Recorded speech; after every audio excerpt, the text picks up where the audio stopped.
Today, I'm going to be telling you guys a story about The Telltale Heart by Edgar Allan Poe. True, nervous, very, very dreadfully nervous. I had been and am. But why will you say that I am mad? The disease had sharpened my senses, not destroyed them, not dulled them.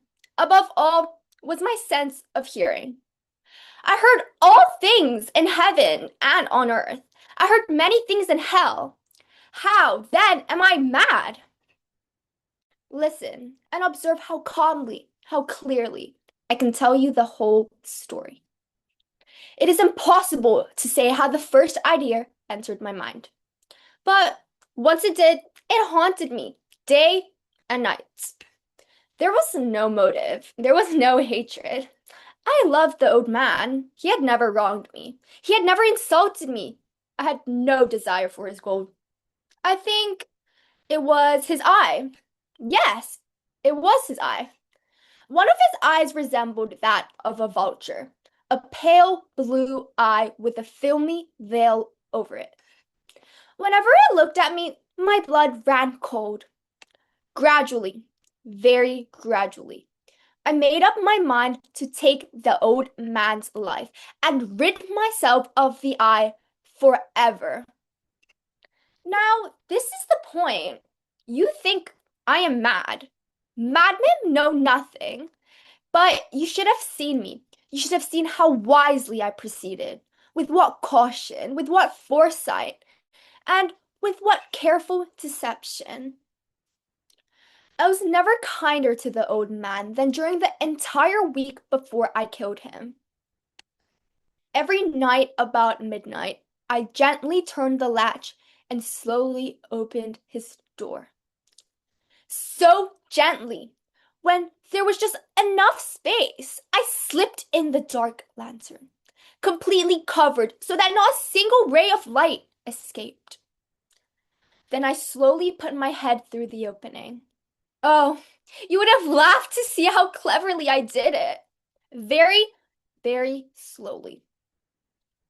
It took me a full hour just to place my head inside the room without disturbing his quiet sleep.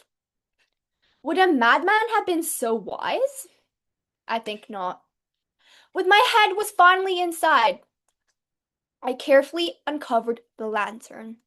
So carefully, only one thin ray of light fell upon the vulture eye. I repeated this every night for 7 long nights. Every day at midnight. Every night at midnight. But the eye was always closed.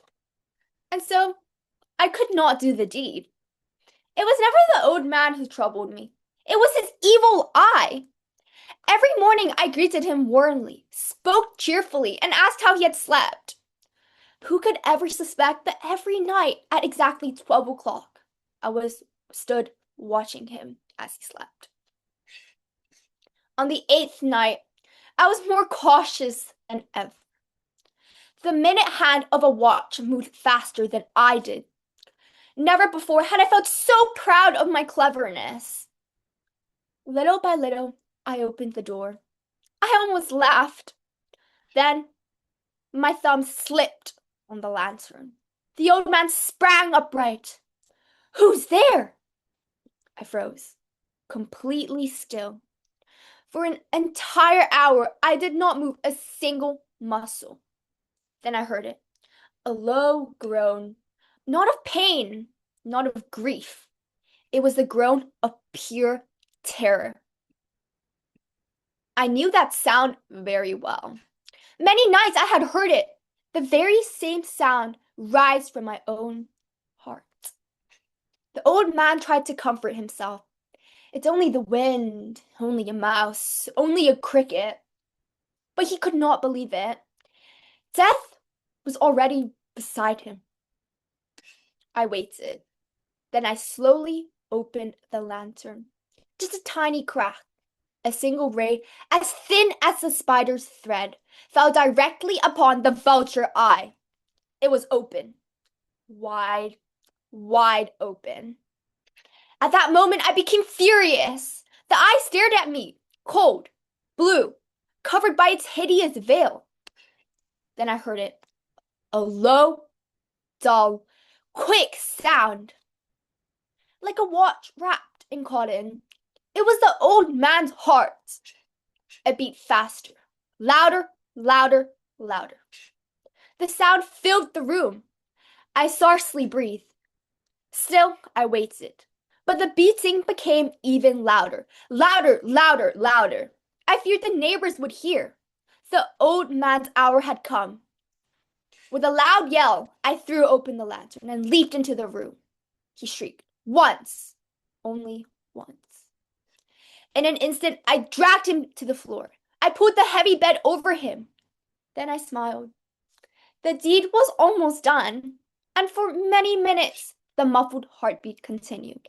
Then it stopped. Complete silence. The old man was dead. Stone dead. I placed my hand upon his heart. There was no pulse. His eye would trouble me. No more. And if you still think that I am mad, wait until you hear how cleverly I hid the body. Thank you.